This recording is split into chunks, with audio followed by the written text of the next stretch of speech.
Good evening, visitors. Welcome to the Australian War Memorial's Last Post ceremony. My name is Emily Hiles, and joining us today from the Royal Australian Air Force is Warrant Officer Ken Robertson. We warmly welcome the family of Private Michael William Grimes, whose story will be told shortly. We welcome the veterans who have served, those that are still serving, and the families that love and support them.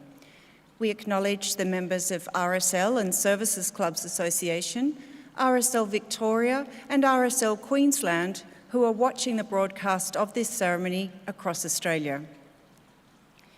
During this evening's ceremony, wreaths will be laid at the base of the pool of reflection by visitors and family.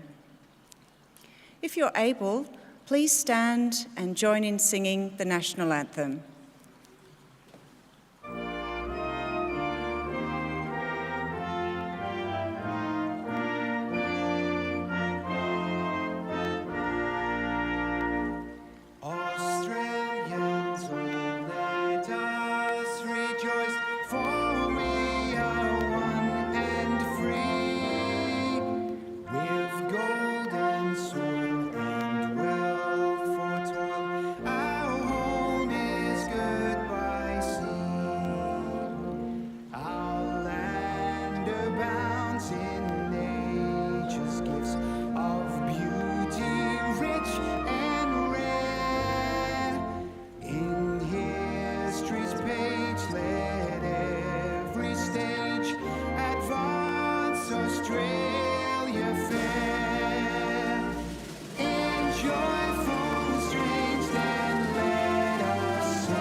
The Australian War Memorial was the vision of Charles Bean, Australia's First World War official historian.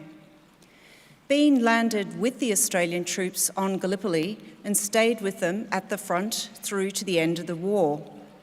The idea of this national memorial and museum came to him at Pozières, France, in the depths of the bloody fighting of 1916.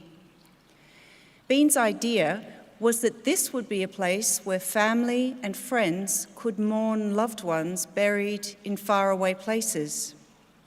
It would also be a place that could help all Australians understand what these men and women had endured and what they had done for us. Bean's vision, to which we remain true, is best expressed as inscribed in the entrance to the memorial's galleries. Here is their spirit, in the heart of the land they loved, and here we guard the record which they themselves made. Tonight, we will read the story behind just one of those on the Roll of Honour, which lists the names of more than 102,000 men and women who have given their lives for us in war and on operations for more than a century. But first, we present a lament, flowers of the forest.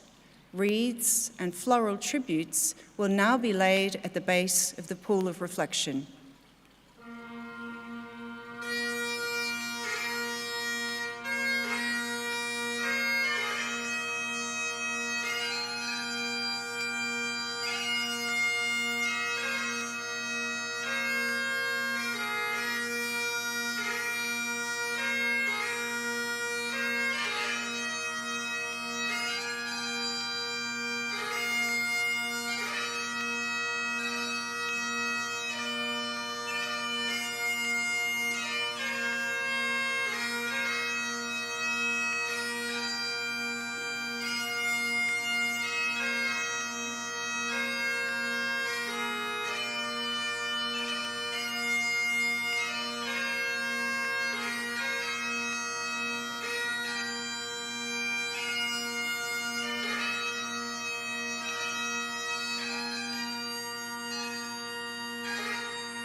Today we remember and pay tribute to Private Michael William Grimes. Michael Grimes and his twin sister Esther were born in 1896 to Michael and Emma Grimes of Melbourne. Michael and his father were named for Michael's grandfather, who came to Tasmania in 1850s as a convict. Michael grew up in the South Yarra district of Melbourne, where his father worked as a contractor, laying gas mains. Michael was educated at St Peter's and Paul's Roman Catholic School in South Melbourne and went to work as a clerk. Michael Grimes enlisted in the Australian Imperial Force in July 1915, not long after casualty lists from the Gallipoli landings began to fill Australian newspapers. Aged 19 at the time, he had to obtain his parents' consent before enlisting, which he was able to do. He underwent a period of training in Australia before leaving for active service overseas, with reinforcements to the 6th Battalion in November of the same year. Private Grimes was first sent to Egypt, where he met the bulk of the AIF that had returned from Gallipoli.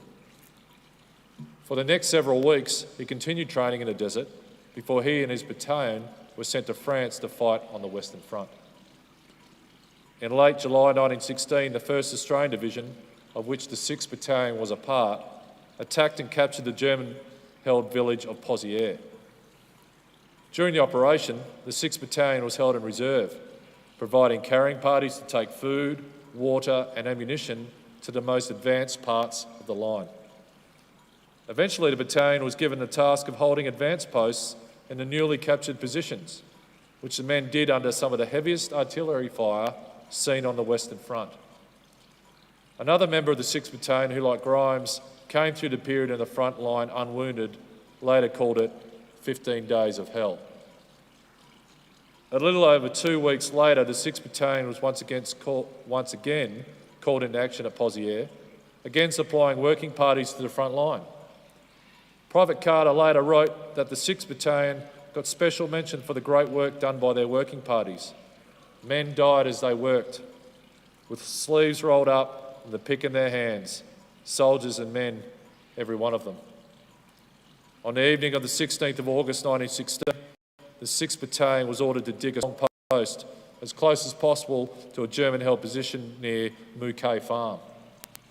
Accompanied by a screen of scouts, bombers and Lewis gunners, a party went forward to dig the post, successfully making the emplacement almost exactly where it was planned. Grimes was probably a member of the party, which accompanied the working party forward. This party suffered a number of casualties while the post was being dug. Among the dead was Private Michael Grimes. His body could not be recovered in the ongoing heavy shell fight that typified the experience of Pozières, and today commemorated in the Australian National Memorial at Villers-Bretonneux. He was 20 years old. Private Grimes had just a few personal effects with him at the war. Among them, a metal watch, a button and some paper cuttings. They were returned to his father later in the war. His name is listed on the right, among almost 62,000 Australians who died while serving in the First World War. His photograph is displayed today beside the pool of reflection. This but one of the many stories of service and sacrifice told here at the Australian War Memorial. We now remember Private Michael William Grimes, who gave his life for us, for our freedom, and in the hope of a better world.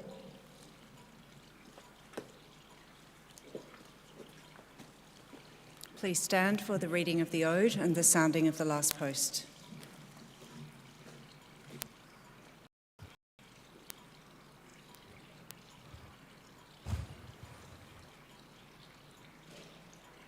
They shall grow not old, as we left grow old.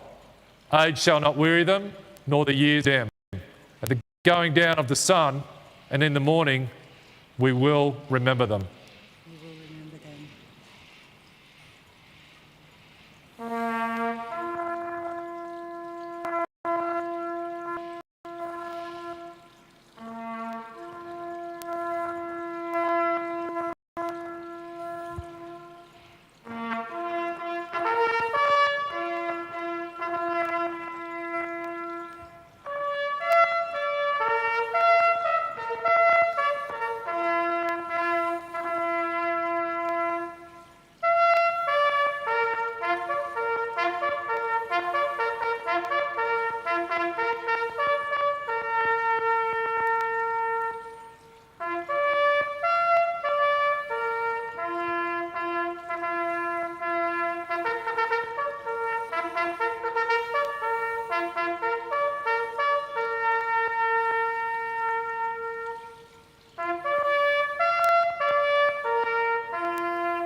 lest we forget.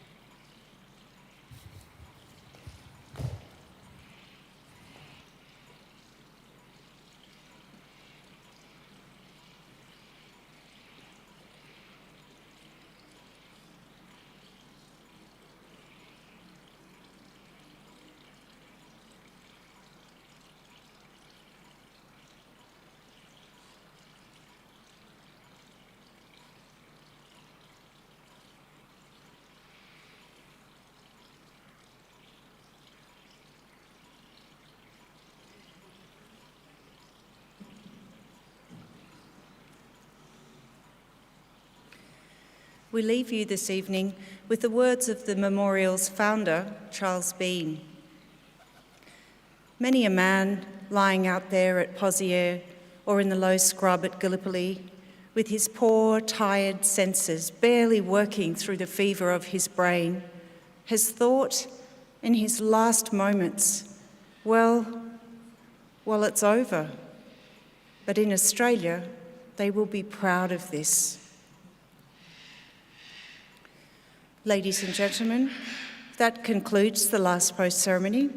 On behalf of the Director and staff, we thank you for visiting the Australian War Memorial today and for your continued support of the Memorial's development project. We wish you all a very pleasant evening.